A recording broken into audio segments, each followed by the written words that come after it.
We also fund the non-residential supportive services for victims of domestic violence, and we also support the domestic violence hotline, and so I'd like to give that number. It's 800-942-6906, 800-942-6906. We also have a child care complaint hotline. So there are a lot of services and avenues for consumer input and input from the community. They can call my public information office and they would be directed. But also, you have a website that has all these numbers on it as well. We have a website, yes. They go to www.ocfs.state.newyork.us. Right, so it's www.ocfs.state.ny.us. Yes, that's our website, and it's a friendly website, and they can have access to all the information and numbers and contact people in the agency to help them with any problem that falls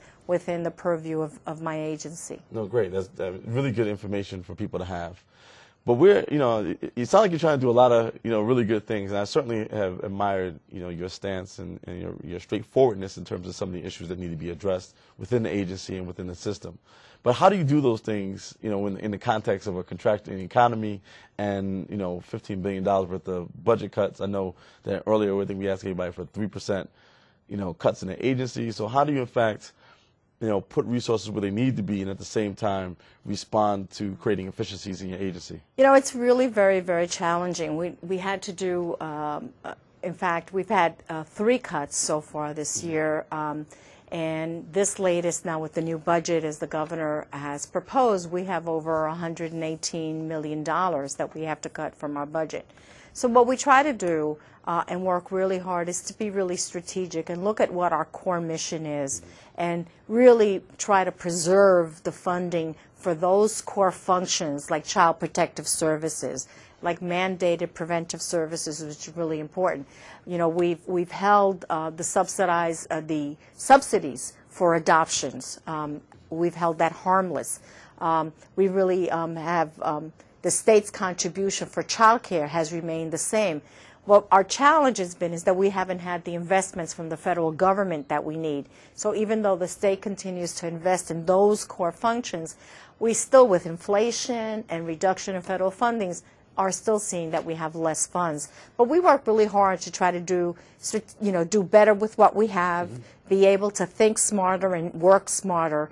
And so we've made cuts in non-essential things, like, for instance, reducing the number of cars, and kind of all really slowing down the hiring, doing things that will minimize impacts on programs while reducing our expenses. So it's investing wisely, which is why I want to close facilities. And on my juvenile justice side, we have excess number of beds that we need in our system.